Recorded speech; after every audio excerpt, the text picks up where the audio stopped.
Assalamualaikum warahmatullahi wabarakatuh. Innal hamdalillah wassalatu wassalamu ala Rasulillah wa ala alihi wa sahbihi ajma'in. Amma ba'du. Rabbi shrah sadri wa yassir li amri wahlul 'uqdatam min lisani yafqahu qawli. Amma ba'du. Teman-teman, pernahkah kita merasa bahwa hidup kita itu benar-benar menderita? Seakan-akan Yang Maha Kuasa melimpahkan ujian yang begitu bertubi-tubi hanya kepada kita.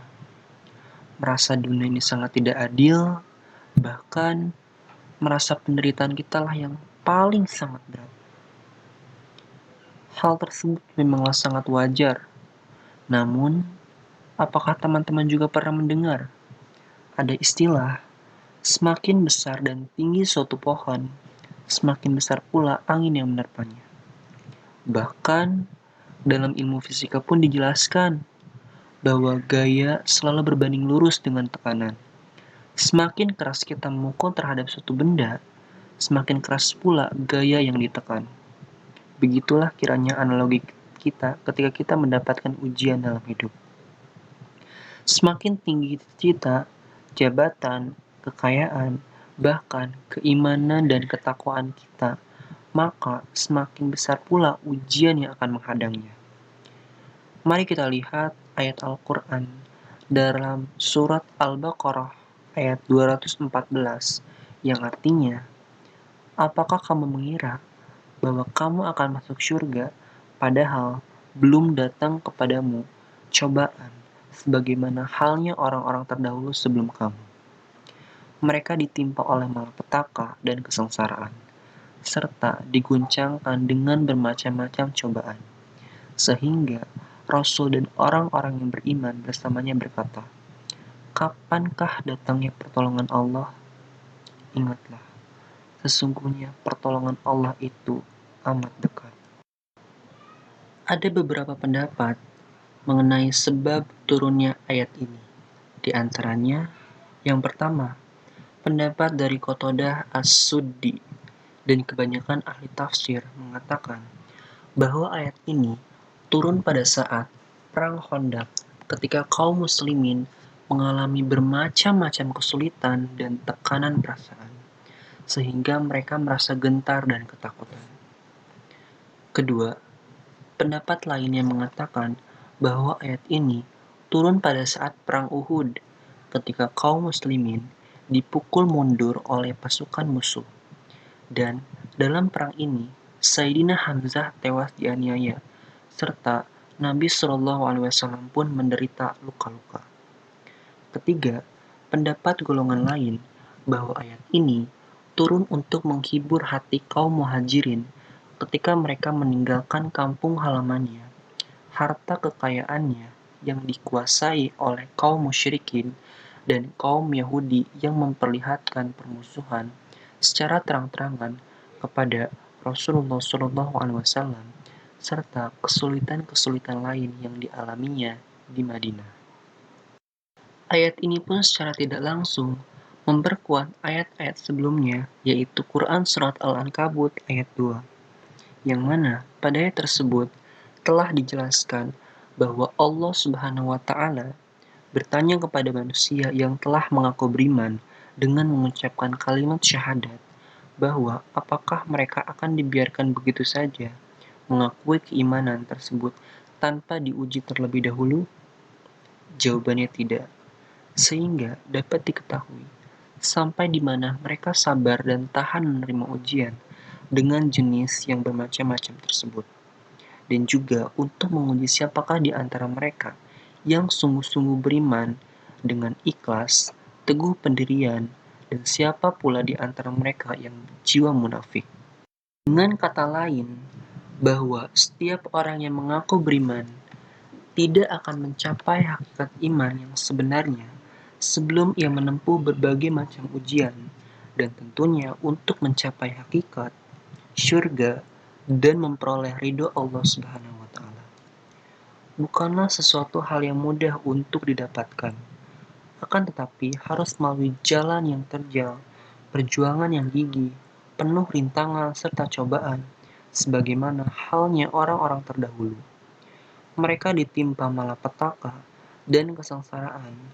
Banyaknya mujahid yang dibunuh, pengikutnya disiksa, digergaji kepalanya, bahkan dibakar hidup-hidup.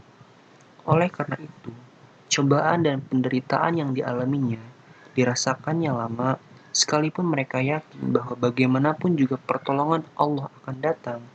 Tetapi ketika Rasul mereka dan pengikut-pengikutnya merasa gelisah dan berkata, "Kapankah datangnya pertolongan Allah?" Pertanyaan itu langsung dijawab oleh Allah Subhanahu wa taala. Ingatlah, sesungguhnya pertolongan Allah itu amat dekat. Dan pada saatnya nanti mereka orang-orang yang beriman serta sabar akan menang mengalahkan musuh, penganiayaan serta orang-orang zalim kepadanya. Teman-teman, perlu diketahui juga bahwa Allah Subhanahu wa taala menurunkan ujian terhadap makhluk di muka bumi ini dengan jenis dan takarannya masing-masing. Dr. Muhammad Hussein al-Baghdadi, seorang ilmuwan berkebangsaan Irak, dalam bukunya Al-Musibatu Indal Qurani Syahidan ala Qudratillah mengatakan, secara garis besar, Al-Quran mendeskripsikan kepada kita 3 macam dari ujian atau musibah. Yang pertama, ujian atau musibah sebagai peringatan dari Allah Subhanahu wa taala. Yang kedua, ujian sebagai siksaan dari Allah Subhanahu wa taala. Dan yang ketiga, ujian sebagai rahmat dan takjiah dari Allah Subhanahu wa taala. Berdasarkan ungkapan ini, kita bisa mengevaluasi diri tergolong dalam hal mana ujian yang menimpa kita. Seperti halnya yang negeri kita alami saat ini, pandemi COVID-19 yang belum usai, bencana alam yang sudah menghadang di depan, mulai dari jatuhnya pesawat, banjir, pergerakan tanah terjadi di mana-mana, angka kematian semakin meningkat, krisis ekonomi yang semakin melejit. Apakah itu termasuk peringatan, rahmat, ataukah siksaan dari Sang Pencipta atas apa yang telah kita perbuat? Sesungguhnya, segala sesuatu yang menimpa diri kita disebabkan oleh perbuatan kita sendiri. Quran Surat Asy-Syura, Surat ke-42, ayat 30. Dan tentunya teman-teman semua, di dalam menghadapi ujian tersebut, diperlukanlah pondasi, kemampuan, serta ketahanan yang kuat, layaknya sebuah pohon, agar tetap berdiri kokoh dan memiliki batang yang kuat. Maka penjagaan dan pemeliharaan pohon tersebut harusnya diperhatikan. Tidak dibiarkan tumbuh begitu saja tanpa adanya perhatian khusus dari sang penanam. Pondasi ini dapat kita bangun sedini mungkin, yaitu dengan keimanan, keilmuan, serta rasa syukur atas apa yang telah Allah berikan kepada kita semua. Barangkali ujian yang kita dapat di hari ini merupakan jawaban dari doa kita yang terdahulu. Ingatlah bahwa di samping kesulitan pasti ada kemudahan, dan pada akhirnya semua akan indah pada waktunya. Mungkin itu saja yang dapat saya sampaikan. Kurang lebihnya mohon maaf. Ungzur man qala wala tangzur man qala. Jangan lihat siapa yang mengatakan, tapi lihatlah apa yang dikatakan. Assalamualaikum warahmatullahi wabarakatuh.